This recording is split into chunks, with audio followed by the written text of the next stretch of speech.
Here are the stories we're covering this week in the Category 5.tv newsroom. Delay in flight diversions at Gatwick Airport due to someone flying their drone where it's not allowed. Facebook's internet beaming drone has successful flight and flawless landing. And a U.S. judge decided that protection against Facebook's tracking is up to the user and has thrown out a court case that claims otherwise. These stories are coming right up. Don't go anywhere. Jeff Weston, Yeah, man. you're building a brand new, beautiful website, What? aren't you? No. Am I? Oh, you're a terrible actor. What? This is where acting comes into play. Oh, I didn't know we were acting. You're supposed to act. Okay, fair enough. All right. Yeah, I'm building a really cool website. Are you building a really cool website? You need hosting. One of the things about a hosting account is you don't want to have limitations put on your website. It's true. How much hard drive space do you have? How many email accounts? How many domains can point to it? Well, we've got an amazing deal for you. For a very limited time, cat5.tv/dreamhost. For just $5 and a bit of change per month, you are going to get unlimited website hosting, unlimited email accounts on that hosting service. You are also going to receive a free domain name. Ooh. So your own .com Nice. to put that amazing website that you've been working on It's on true. there. If you want to build a WordPress site, fine. Sign up, cat5.tv/dreamhost. Just don't put Panama Papers on it. Just don't do it. But hey, it's a great deal, folks. Best deal you're going to find. $5 and change per month. Go to cat5.tv/dreamhost. I'm Sasha Dermatis, and here are the top stories for the week of July 5th, 2017. A drone flying close to Gatwick Airport led to the closure of the runway and forced 5 flights to be diverted. An airport spokesman said that the runway had been closed for 2 periods on Sunday of 9 and 5 minutes after the drone was sighted. EasyJet said that 4 of its flights were diverted, while British Airways said 1 aircraft was diverted to Bournemouth. Other flights were put into holding patterns as a precaution. Sussex Police is investigating. So, if drone safety prohibits any sort of drones near airports, Camille's right? like, And also, let I'm me so tell sorry. you. I'm so bad at This is your pronouncing guy. names This is of your guy. places. So tell us a little bit about regulations around airports. Say what? No, just kidding. Yeah. So anyways, here in Canada, it's different around the world right now, but we're seeing more and more of these kind of close calls happen. Yeah. And it's scary, right? Because you only know that drones are going to get more and more popular. Like, back And they get bigger and more robust, right? Like not they're even that. Like, even when they get smaller too, which they are, like DJI has their new Spark and all those new drones coming out. So if everyone has like a selfie drone now, and it's like, oh, what if it hits a spark or something, or like what if something happens and it flies away? It doesn't really matter if it's like small or big. If it goes in a jet engine, it's going to do damage, right? What can they do, like some sort of weird, like scrambling, fry your drone if you get too close thing at airports? Because if you're not smart and flying your drone near an airport, then your drone should be fried. Yes, but no, because if you're sending Shot out down. special radio signals, then those might interfere with actual aircraft, like Oops, I shot down the 747 by accident. This is not working Good for 3-3 suggestion, now. but may not be perfect. So now this that I works think Flying about about it. balance, things. right? And I think public education is going to be a huge factor in this, because again, like, it comes down to common sense, but unfortunately, common sense isn't so common apparently. And I've been reading a few articles that there have been several large fines in the UK recently when it comes to drone use, because just like here in Canada, I guess Commonwealth kind of same thing. How like if you fly over like open areas, it's okay because you're out in the middle of nowhere. But if you fly over cities and stuff, then that's where it gets really serious, right? Because if it falls on people, if it's near an airport, things like that. Here in Canada, the rules are 9 kilometers away from airports.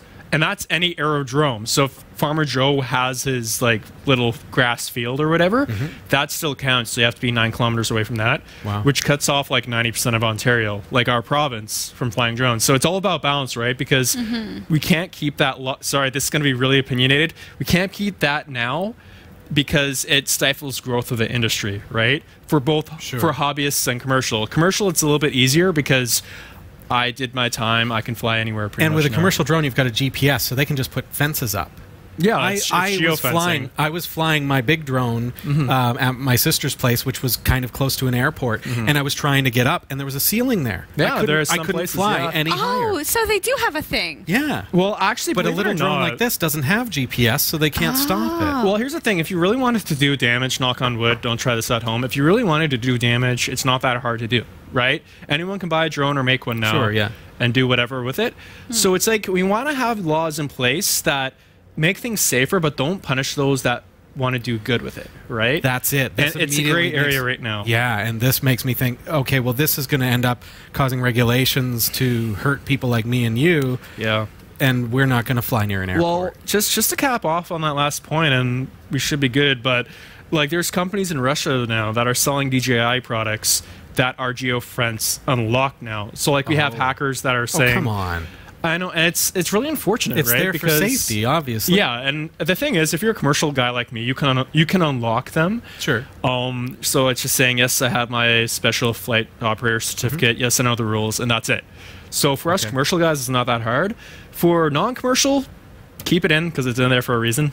Yeah, So, maybe. And not to take any more time, but just how naive am I to think that an aircraft could have some kind of a barrier on the engines that would protect against something like this going Or into birds. the engine? Well, I can. Or can. birds. Yeah. Yeah. Has You- like a little like if there's laser a beam. mesh or some Nature's kinda- drone. Well, no, because like must be something. as soon as you start putting things in front of the engine, you're getting less airflow, which makes it more costly, which makes it less. It More just wouldn't work fuel, that way, yeah. unfortunately.